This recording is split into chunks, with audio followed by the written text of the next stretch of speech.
Coloca aí, Brenda, por favor, na tela a notícia que a gente publicou agora, em primeira mão, né, a partir da reunião de lideranças que o Hugo Mota convocou mais cedo. Reunião que durou, tá durando aí, pelo menos durou 2 horas, tá? Coloca na tela aí. Não, esse não, papai. Essa não. Essa é a notícia da manhã. A notícia que a gente publicou está agora no site. Então, entra no site, vai lá no site rapidamente, nas últimas notícias, e fisga a notícia da promessa de Hugo Mota de votar amanhã a urgência do PL da anistia, justamente para que esse PL vá diretamente a plenário. Muito bem, tá aí, pode abrir, por favor, tá aqui, ó, o presidente da Câmara, Hugo Mota, então prometeu há pouco aí aos líderes votar a urgência deste projeto de lei, tá? Fica confirmada a votação também hoje da PEC das prerrogativas, que é uma prioridade legislativa. A oposição terá, naturalmente, entre hoje e amanhã, para buscar votos suficientes para aprovar a anistia, que beneficiaria e preso do Rio de Janeiro, talvez o ex-presidente Jair Bolsonaro, segundo fontes da própria reunião. Vai lembrar aí que o Lula liberou 3,2 bi em emendas parlamentares para tentar fazer o quê? Cooptar o pessoal do centro, especialmente, e evitar que esta proposta seja aprovada, tá bom? O governo orienta, então, aí também os líderes, os presidentes das próprias casas, né, o Mota, o Davi Alcolumbre, para priorizar outras pautas que interessam ao governo, como a MP do setor elétrico e a isenção do IR para renda de até 5 mil. A MP do setor elétrico é aquela que vai instituir também a tarifa, aquela tarifa social ampliada. Volta para mim. Vocês têm que... Vamos acelerar aí, tá? Para a gente poder dar dinâmica para o programa aqui. Essa MP da elétrica é aquela que vai garantir conta 0800 para todo mundo que está no cadastro único do Bolsa Família. Então, é mais uma medida, eu diria, tentatória, né?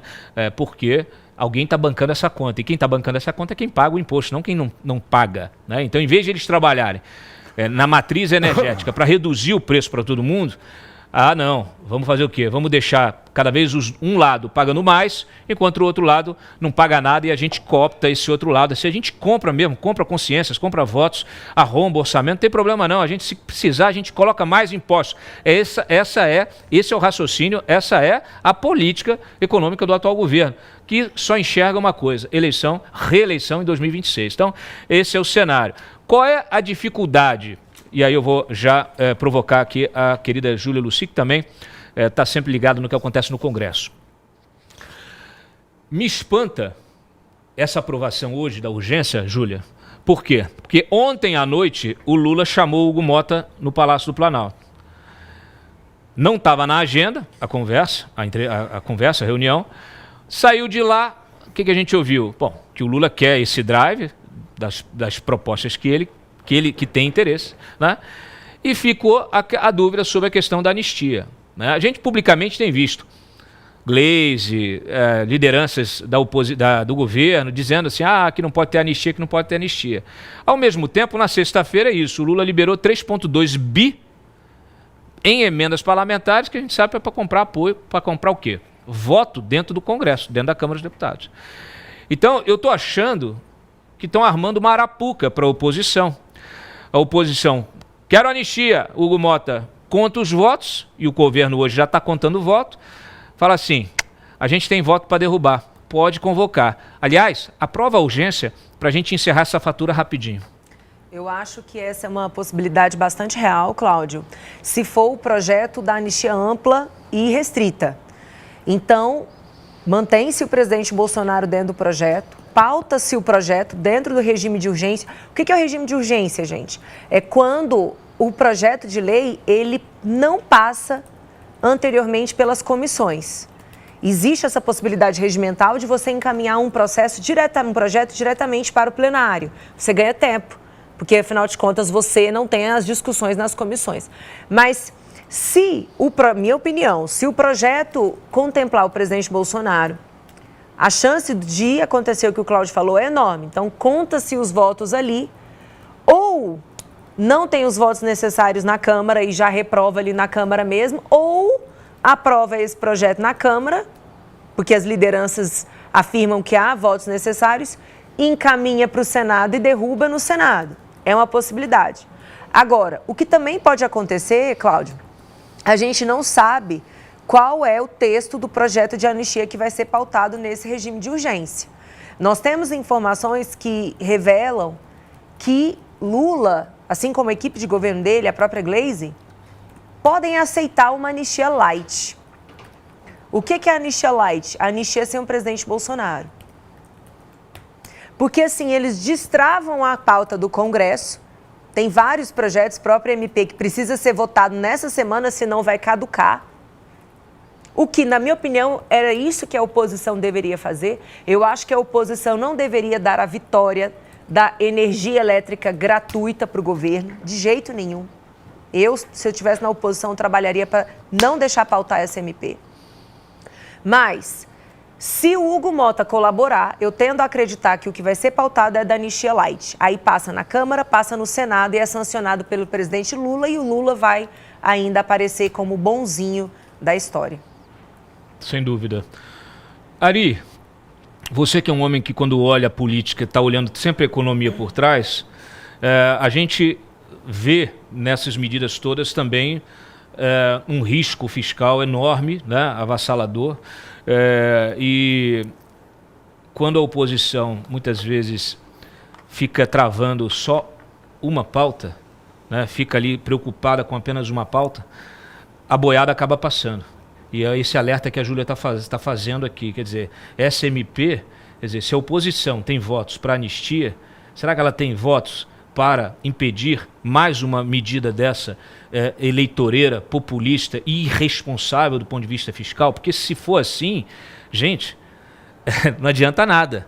Ah, vamos fazer anistia, uma anistia light, bem colocado, Júlia, uma anistia light, que não tira o Bolsonaro da cadeia. Ao mesmo tempo, essa mesma oposição e o centro ali vão aprovar, talvez numa contrapartida, não sei, aprovam uma MP como essa que beneficia ainda mais o Lula. Então isso aí é derrota, tá? Isso aí é derrota. Não importa os votos que estejam sendo contados. Isso aí é derrota para o país, para a oposição. Ari. A oposição está perdida, está completamente... Aliás, não tem oposição, né? Porque, na verdade, se nós imaginarmos os dirigentes dos partidos de oposição, eles não são parlamentares. Então, o convívio da oposição, que dentro do parlamento, com fora do parlamento, é um mistério. Eu ia fazer uma metáfora com o Harry Potter do Bolsonaro com o prisioneiro de Azkaban. Mas eu vou deixar isso para depois. Mas a questão fiscal, a questão fiscal já foi para o espaço.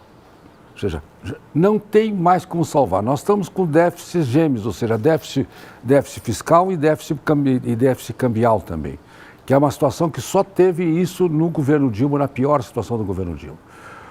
O governo, por outro lado, está surfando em manobras parafiscais, em manobras orçamentárias completamente irresponsáveis, como hoje, por exemplo, saiu um dado de emprego que é totalmente fundamental, esse desemprego, esse número de desemprego estabelecido pela PNAD, ela é originária no gasto do Bolsa Família e outros benefícios fiscais que são pagos a mais de 100 milhões de pessoas. Ou seja, nós estamos levando o país para uma situação completamente irreversível a partir de 2028. Mas o que acontece? Nós estamos mais ou menos naquela situação do sujeito que se jogou no Empire State. E no 50º andar perguntaram para ele, como é que você está? Estou muito bem, estou voando. Ia se esborrachar no chão. Por enquanto, né? Tudo certo. Por enquanto, tudo certo. Então, do ponto de vista fiscal, e a oposição está completamente vendida nisso. Literalmente vendida. A gente não houve um parlamentar de oposição fazer alguma análise fundamentada do ponto de vista econômico. Nenhum. Se você perguntar hoje qual é o déficit, qual é efetivamente a dívida brasileira de hoje, o cara vem com aquele número do 77,6% do PIB, ninguém chega aos 90 e poucos, porque não sabem o que é títulos públicos carregados pelo Banco Central. A maioria dos parlamentares não sabe ler um balanço. Então, nós estamos completamente perdidos. E o governo vai, de certa forma, do jeito dele, surfando nisso. Essa é uma questão. Agora, a outra questão que é pior do que esta, é que está se fazendo um jogo eleitoreiro aqui e se está se esquecendo da pior situação que nós temos, que é externa. O mundo hoje vive um dilema e uma discussão externa extremamente forte entre o que Trump propõe ao mundo, em termos econômicos, e o que o outro lado do mundo, vamos dizer, liderado por um grupo que nós poderíamos dizer que está na frente, os democratas americanos, George Soros, enfim, que é um sistema de decrescimento, na verdade. E o Brasil está no meio disso.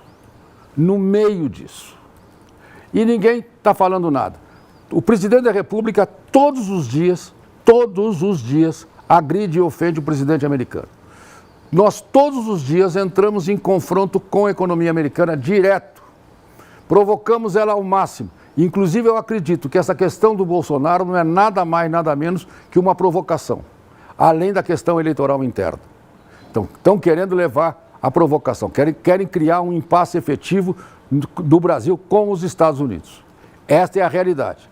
O Marcos Rubio deu uma declaração ontem pesadíssima e ninguém no Brasil repercutiu. Que o Brasil já não é um país que professa o Estado de Direito, um Estado de Direito. Extremamente pesada. Estão usando, por exemplo, através de mensagens pela imprensa dirigida, chantagem contra os Estados Unidos, tipo uma chantagem sabendo que não será paga. Dizendo, se vierem sanções, nós vamos votar, o Bolsonaro será levado para a Papuda. E isso, aí no meio disso, jogam essa questão da anistia como uma cortina de fumaça. E qual anistia? E anistia para quê? E o que anistiar? Ou seja, a anistia para dizer que passou-se uma borracha em cima desse escândalo que foi o julgamento do Bolsonaro, que é um julgamento escandaloso, escandaloso em todos os aspectos. Então, estão brincando com o Brasil, estão brincando com o futuro do Brasil. Isso é uma brincadeira. Então, por que o Mota está botando anistia? Porque ele imagina que não vai conseguir aprovar. E ele bota a urgência, porque na urgência ele testa votos. Depois pode fazer uma obstrução. Ou a oposição obstrui se não tiver vantagem não tiver ganho garantia de ganho. Garantia de ganho, ou eles opõem. Então, o próprio governo empurra para frente. Faz uma manobrinha de colegial de plenário. Isso é primária, manobra de plenário. Sem dúvida. Se tivesse um presidente de Câmara que tivesse 2 neurônios, não entrava num jogo desses. É isso aí. Então, é tudo um jogo mal feito. E onde é que está o jogo real? O jogo real está em Washington. Tem que ver o seguinte, o que vão entregar para o Lula para ele chegar em Nova York para a Assembleia da ONU? Qual é a comitiva que vão liberar ele para chegar lá? O que ele vai dizer na Assembleia? O que o mundo vai responder disso? Posso te fazer uma pergunta? Você acha que o Lula está preocupado com isso? É só isso que ele está preocupado. É? A única preocupação do Lula é esta. A única preocupação do Lula é porque ele entrou num papel que ele se acha maravilhoso como opositor do Trump. Inclusive, ele foi página de jornal dos Estados Unidos disso. Botaram um burrinho contra um time de futebol. Ou seja, o New York Times, ele fez um artigo para o New York Times deplorável.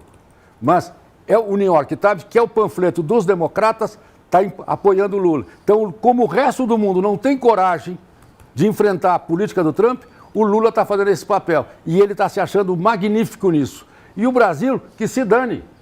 Então, essa manobra da anistia é mais uma manobra. O Bolsonaro é um refém que eles têm. Eles botaram o Bolsonaro na prisão e ficam todos os dias fustigando o Bolsonaro para quê? Para provocar uma reação americana. Eles estão loucos que venha uma Magnífica hoje, outra com a Magnífica amanhã, fiquem batendo boca. Porque é isso que eles querem provocar o confronto. Observe as declarações de determinados ministros do Supremo, extremamente provocativas. Ministro Supremo não pode dar desse tipo de declaração. É provocativa contra quem? Contra o governo americano. Porque querem provocar essa dissensão, porque o Brasil está fora está fora da questão americana, é o multilateralismo. Lá eles sabem o que é multilateralismo? Duvido que eu diga para o Gilmar Mendes e me responda o que é multilateralismo. Não sabe.